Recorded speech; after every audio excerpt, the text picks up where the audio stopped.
کراچی سمیت سندھ بھر میں ماہ رمضان کے خصوصی پیکج کے تحت عوام کو 20 روپے فی کلو قیمت پر آٹا فراہم کیا جائے گا۔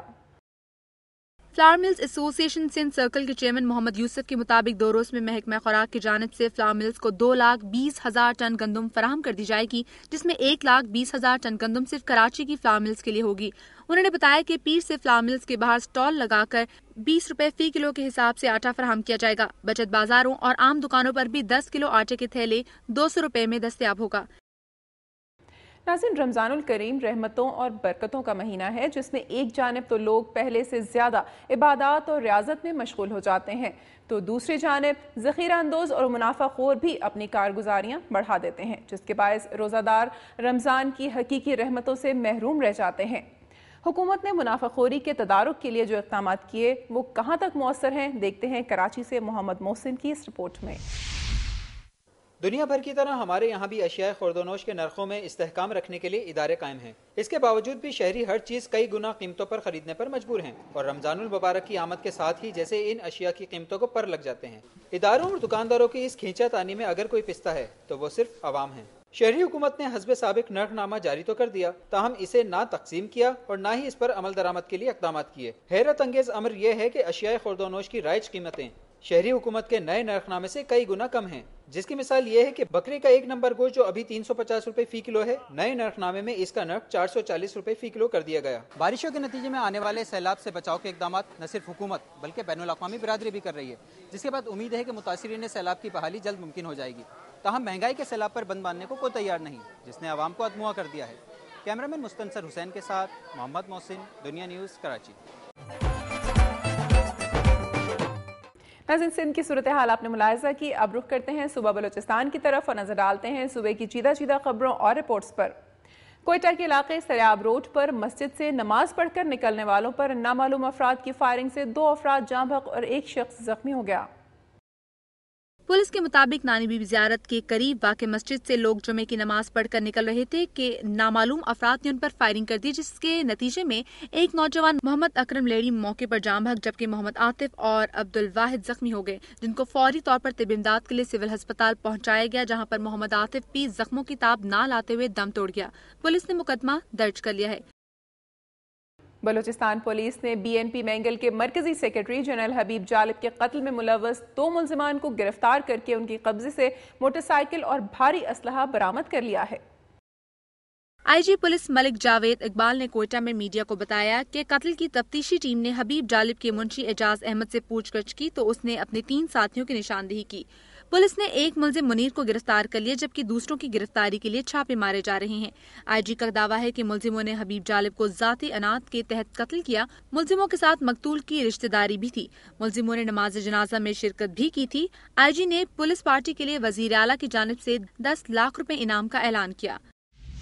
کوئٹہ میں امن و امان کی محدود صورتحال کی وجہ سے رواں سال جشن آزادی منانے کے لیے کوئی خاطر خواہ تیاریاں نہیں کی جا رہی ہیں۔ دکانوں پر جھنڈے، بیج اور جھنڈیاں بہت کم مقدار میں فروخت کے لیے منگوائی گئی ہیں۔ نجی عمارتوں پر ایک آدھ جھنڈا لہراتا نظر آتا ہے، جبکہ ایف سی کے مورچوں اور ان کی گاڑیوں پر جھنڈے لگائے گئے ہیں۔ شہری چاہتے ہوئے بھی جشن آزادی نہیں منا رہے ہیں۔ پہلے سے ابتر امن و امان کی صورتحال میں کسی بھی ناخوشگوار واقعے سے نمٹنے کے لیے انتظامیہ کی جانب سے پولیس اور بی سی کی اضافی نفری کے علاوہ سادہ کپڑوں میں اہلکار تعینات کیے گئے ہیں۔ نواب محمد اسلم رسانی نے سیلاب کی تباہ کاریوں کے باعث جشن آزادی سادگی سے منانے کو کہا ہے۔ تاریخ بتاتی ہے دنیا میں ہمیشہ ان قوموں نے کامیابی حاصل کی ہے جنہوں نے اپنی آزادی کی قدر کی۔ کیمرامین اشاد ربانی کے ساتھ فرید اللہ خان، دنیا نیوز، کوئٹہ۔ ناظرین، صوبہ بلوچستان کے حالات خبروں کی صورت میں آپ نے ملاحظہ کیے، اب باری ہے سرسبز و شاداب پہاڑوں کی سرزمین صوبہ خیبر پختونخوا کی۔ نظر ڈالتے ہیں اہم خبروں اور رپورٹس پر۔ پشاور پولیس نے شہر میں دہشت گردی کی غرض سے خودکش حملے کی کوشش کو ناکام بنا دیا۔ پشتہ خوراک پولیس نے رنگ روڈ چوکی کے قریب ناکے پر باڑہ سے آنے والی ایک کار کو روکا۔ گاڑی میں بارود کی اطلاع پر بم ڈسپوزل اسکواڈ کو طلب کر لیا گیا، جس نے گاڑی سے مارٹر گولے اور بارود برآمد کر لیا۔ بارود کو ناکارہ بنانے کے دوران رنگ روڈ حیات آباد اور باڑہ پشاور روڈ کو ہر قسم کی ٹریفک کے لیے بند کر دیا گیا۔ گاڑی میں موجود شخص کو گرفتار کر لیا گیا۔ ناظرین، 14 اگست یوم آزادی ہے اور ملک کا ہر شہری اسے جوش و خروش سے مناتا ہے۔ اگرچہ سیلاب نے لوگوں سے ان کے گھر چھین لیے ہیں لیکن ان کا جذبہ حب الوطنی ختم نہیں کیا جا سکا۔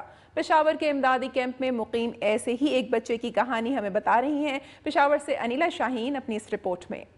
نوشہرہ کے رہائشی 14 سالہ اعجاز احمد نے ہر سال کی طرح اس بار بھی دوستوں کے ساتھ جشن آزادی منانے کا پروگرام بنایا تھا، لیکن سیلاب کی وجہ سے وہ اپنی خواہش پوری نہیں کر سکتا۔ اعجاز کے دوست بھی 14 اگست کی تیاریاں ذوق و شوق سے کرتے اور بڑے جوش و خروش سے جشن آزادی منایا کرتے تھے۔ سیلاب میں سب کچھ کھو دینے کے بعد اعجاز اپنے دوستوں کے ساتھ گھر کے در و دیوار کو رنگ برنگی جھنڈیوں سے سجا نہ سکا، لیکن اس کا یہی شوق اسے قصہ خوانی بازار میں موجود ان سٹالوں پر لے آیا جہاں 14 اگست کی مناسبت سے جھنڈیاں، سٹیکر اور دیگر آرائشی اشیاء فروخت کی جا رہی ہے۔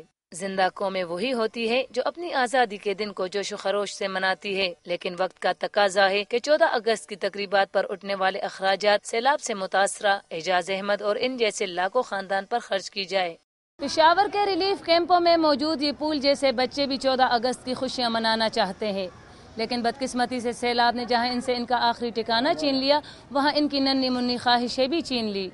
کیمرامین معین علی کے ساتھ انیلا شاہین، دنیا نیوز، پشاور۔ صوبہ خیبر پختونخوا میں حالیہ سیلاب سے بے گھر ہونے والے ہزاروں متاثرین سرکاری اسکولوں میں پناہ لیے ہوئے ہیں۔ اسکولوں کی تعطیلات ختم ہونے پر ان متاثرین کی رہائش کے لیے حکومت کیا اقدامات کر رہی ہے، اس حوالے سے دیکھتے ہیں پشاور سے عائشہ تسکین کی یہ رپورٹ۔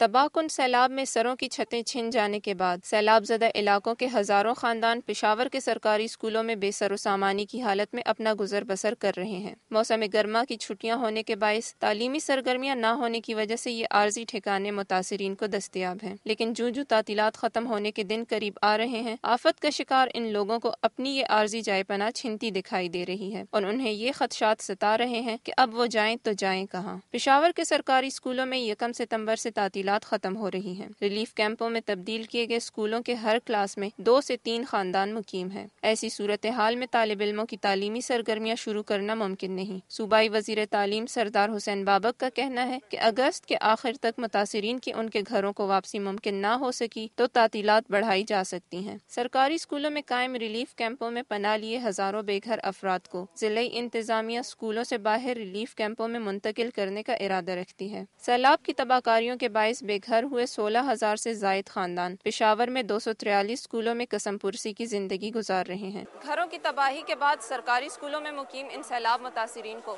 جہاں بنیادی سہولیات کی عدم فراہمی نے پریشان کر رکھا ہے، وہیں تعطیلات کے خاتمے کے بعد اس عارضی پناہ گاہ کے چھن جانے کا خوف بھی انہیں بے چین کیے ہوئے ہے۔ کیمرامین شاہد رسول کے ساتھ عائشہ تسکین، دنیا نیوز، پشاور۔ ناظرین، یہاں وقت ہوا ایک بریک کا۔ بریک کے بعد ملاحظہ کیجیے، بارودی مواد پھٹنے سے ٹانک اور ڈیرہ اسماعیل خان میں ایک خاتون سمیت 3 بچے اپنے جسمانی اعضاء گنوا چکے ہیں۔